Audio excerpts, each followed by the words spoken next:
Least square method में जब हम x यानी कि डेविएशन निकालते हैं तो अभी जो हमने पिछला क्वेश्चन देखा उसमें n क्या था, ऑड था, यानी कि नंबर ऑफ ईयर जो थे वो ऑड थे। तब तो बड़ी आसानी से डेविएशन निकल जाएगा क्योंकि मिडिल वाले को हम डेविएशन वहीं से ले लेंगे, ठीक है।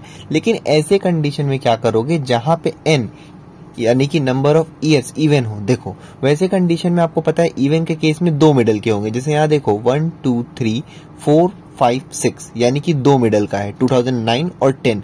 तो जो दो मिडल के हैं इन दोनों का सेंटर क्या होगा, इन दोनों के मिडल में क्या आएगा 2009.5। फिर से देखो आप यहाँ पे 6 है तो इन 6 में आप देखो मिडल में क्या आ रहा है, ये दोनों आ रहे हैं तो इन दोनों के मिडल में यानी कि इन दोनों के सेंटर में क्या आएगा तो 2009.5। इसीलिए जो डेविएशन है वो आप कहां से लोगे 2009.5 से लोगे, ठीक है। तो अब देखो ये 2007 है तो यानी कि वही 2007 माइनस 2009.5 यानी कि -2.5, समझ में आया। फिर उसके बाद यहाँ 2008 माइनस 9.5 तो ये हो जाएगा -1.5। फिर 2009 माइनस 2009.5 ये हो जाएगा आपका -0.5। फिर उसके बाद 2010 माइनस 2009.5 यानी कि 0.5 प्लस का।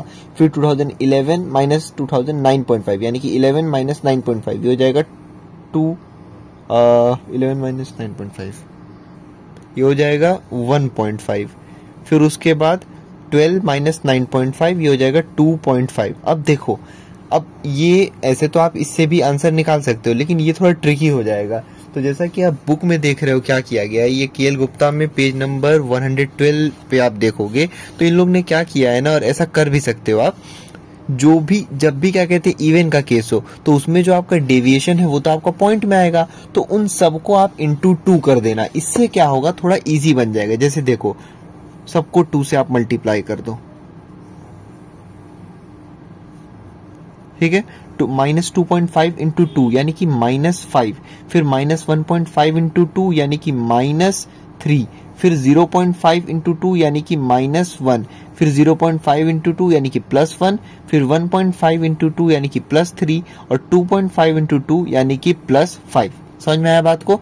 तो आप जो है x इसको ना मान के इसको मान सकते हो, ठीक है। जैसा कि आप देख रहे हो यहाँ बुक में भी ऐसे ही किया गया है कि डेविएशन निकाला 2009.5 से और फिर मल्टीप्लाई कर दिया है 2 से। तो आप भी यही कर सकते हो और आपका जो x का वैल्यू है वो ये हो जाएगा। बाकी उसके बाद का जो क्वेश्चन है वो आप वैसे ही करोगे, ठीक है। पिछली वीडियो आप देख लो, उसमें मैंने लीस्ट स्क्वायर मेथड का जो शॉर्टकट मेथड है, भाई लीस्ट स्क्वायर में दो मेथड होते हैं, एक होता है शॉर्टकट, एक होता है लॉन्ग मेथड। तो जो शॉर्टकट वाला मेथड है वो मैं ऑलरेडी करा चुका हूं, ठीक है, पिछली वीडियो में आप देख सकते हो।